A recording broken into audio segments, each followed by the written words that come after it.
Welcome to Coaches Weekly. I'm CJ Selner here with head football coach Jason Aubry. Coach, first off, congrats. First home win as head coach here at Concordia, and it came in a fashion that people are excited about. There's a lot of buzz around campus about this win.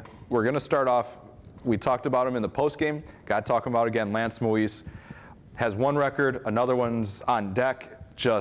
You said it before, he's not a records guy, but when you break records, we have to talk about it. So a little bit about him. Here's the thing. Anytime that you break records or anything, it's great press, because you've got a guy that's doing good and you want to get him recognized and everything. He doesn't care about the records. He doesn't, and we said this before, but we are going to get that press out. We want you guys to give him the accolades and get it, because the more and more that we can give him, the more and more Concordia Chicago gets spread around the nation, and that's what we want to do.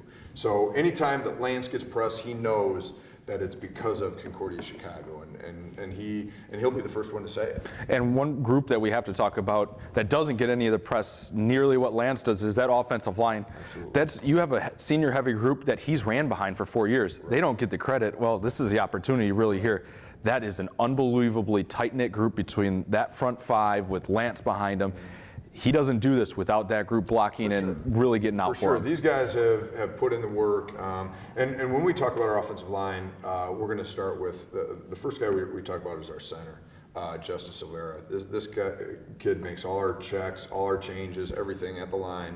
And he's just an amazing young man. And then we go the left side. We got David Cherry, and then we have Brett Kruger, who is two incredible young men.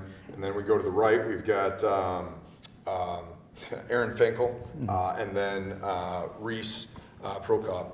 These guys have been doing incredible things all year long. We've got some young guys that are really learning a lot from these guys. So that's kind of the greatest thing about what we have going on right now is they're not just playing well, but they're teaching our young guys, and that's huge for our future. We're looking, and we know Lance is a senior, and he's going to go on next year and hopefully get on an NFL roster someplace and do some great things.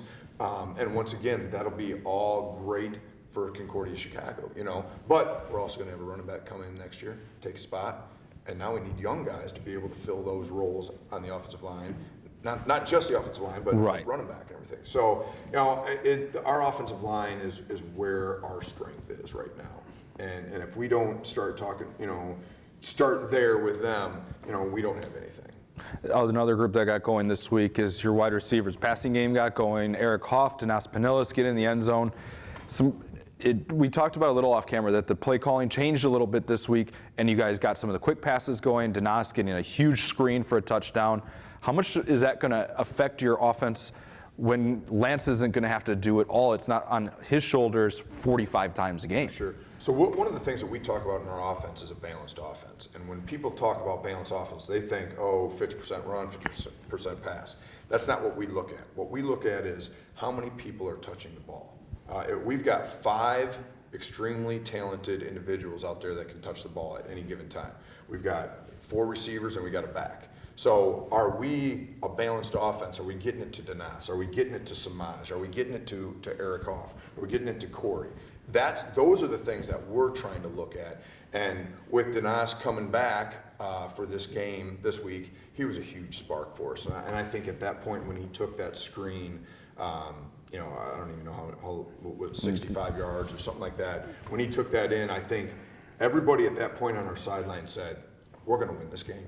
And from that point on, that's how we played. We played from that edge instead of playing like, I hope we win this game. We were like, we're going to win this game.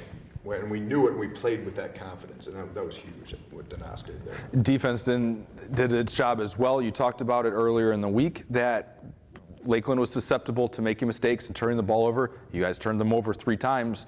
That makes a big difference and helped you guys build up a lead. They gave you guys a run late, but you guys were able to take advantage of those turnovers and build up a lead to give yourself that cushion. Absolutely. So what we said going into the game was we cannot give up the big ball.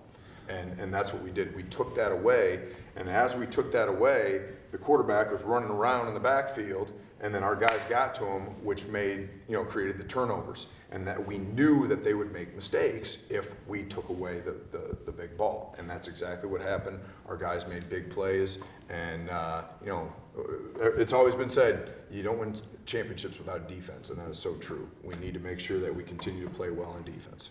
You guys head into a week now, 2 weeks on the road now after playing at Concordia this last Saturday.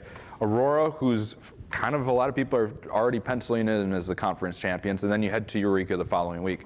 Aurora's going to be a tough test. You guys are playing very good football and coming off a really high week, so entering a week where there's preparation and getting ready, just your overall thoughts on Aurora this week. Aurora's a great team, and I think you can't go too much further about talking about Aurora without talking about their head coach, Don Beebe, NFL veteran, guy who's played in multiple Super Bowls. The guy is a great guy. He's a quality man, and I've known him for many years, and I respect him. I respect the heck out of him, and I think he's doing great things for that university. However, even though you respect him, you still go after him. And I think he would say the same thing about me, as far as, I believe that he respects me, but he's still going to come after us. But we're going to put a game plan in place. We know what they want to do, and it's kind of going to be the same thing as what we wanted to do with Lakeland. They score on big plays. They've scored probably, I don't know the stats right away, but 50-plus yard touchdowns they've got to have, multiple. All right, that's what they do. So what we need to do is, once again, take away that big ball. And they want to chuck the rock. They do. And we have to do the same thing that we did against Lakeland. We have to control the game. If we control the game and keep that offense off the field, we're going to be in a good spot. We look forward to seeing your team back out on the field. Cougar fans, CUC heads to Aurora this week. If you can't make it out to the games, you can find all the live links and directions to the stadium at cucougars.com. For head coach Jason Aubry, I'm CJ Sellner. Thank you for watching Coaches Weekly.